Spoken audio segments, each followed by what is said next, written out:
18 weather. Looking out west at a developing winter storm over Texas. Some rain and some mixed precip southwest of Houston, but there are snow flurries now all the way up toward Dallas and into Oklahoma and Arkansas. What we think is going to happen here is that the majority of the precipitation ends up very close to the Gulf Coast with this setup.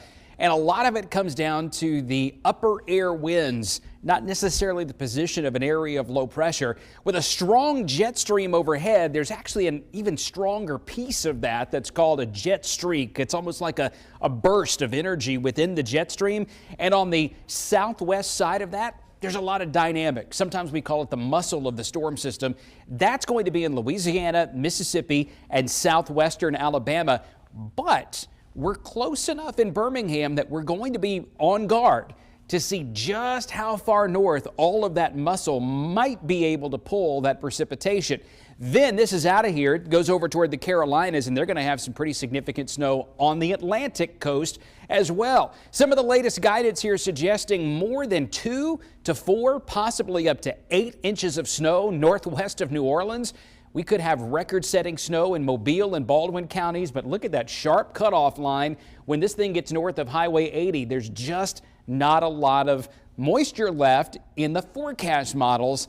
But like I said, we look at that strong uplift in the atmosphere, and you just have to think there may be some wiggle room to move at least some very light precipitation farther to the north. So this is where we think accumulations are going to end up. Very light, less than 1 inch in Chilton County, Marengo County, Greene, Hale, Bibb, Coosa, maybe southern Talladega, southern Shelby. An inch of snow would be more likely south of Highway 80, and then maybe 2 or 3, possibly even more than that, down toward the Alabama Gulf Coast. There are lots of issues here, but the time, I think we've got this nailed down pretty well. It starts in the morning to the southwest, greatest impacts to the south, but we're watching the metro area for at least some potential impacts. There is a cold weather advisory for all of us here in central Alabama for tonight and tomorrow. To the south, a winter weather advisory and a winter storm warning even south of that point. And at this point, let's bring in meteorologist Taylor Sorello. For the central part of Alabama and North Alabama, snow is less a problem, but the cold, that's going to be a big deal. Jason, that's what we're really going to be talking about for much of our area in the next 48 hours. As you mentioned, we've got that cold weather advisory for all of these counties here in the bright blue. That does extend a little bit further south as well, covered up right now by that winter weather advisory. But for all of these counties, we have the cold weather advisory through 9 a.m. on Wednesday. Here's what it's going to feel like early tomorrow morning. We'll have temperatures in the teens, but with even a little bit of wind. It feels colder than that. We're expecting single-digit feels-like temperatures for locations like Coleman at 8 degrees. Aniana feeling like 8 degrees. Will likely feel very close to 10 degrees in Birmingham. And it doesn't get much better throughout the entire day. This is a look towards 10 a.m. We still feel like the teens and 20s as we approach the afternoon and evening hours.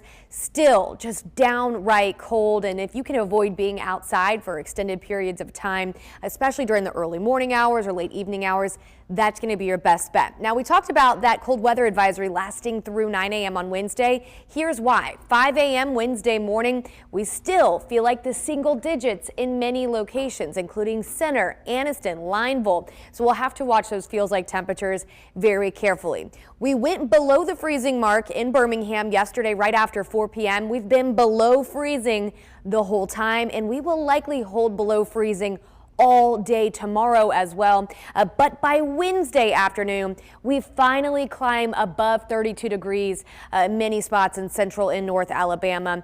So we'll be waiting for that. In the next couple of days, because we still hold below the freezing mark, we've got those temperatures dropping into the teens, we could have some issues with exposed pipes, so make sure those are insulated. Drip your faucets this evening. It's also a good idea to open up your cabinets where your sink is, just to let some of that warm air get in and help to warm those pipes. Also, think about your pets. Bring those pets indoors, or at least make sure they have a way to stay warm. And then check on your friends, family, and neighbors as well. Let's take a quick look at the next 7 days. So very, very cold for tomorrow and also on Wednesday. That's why we have impact days there. We will, of course, be watching for the chance of some light wintry precip across some of our southernmost communities throughout the day. Tomorrow, we'll have the whole weather team here tracking that for you. As we move towards the end of the work week, temperatures get a little bit milder. We're still well below average for this time of year, but by Sunday, we will climb close to 50 degrees as we introduce the chance of some rain.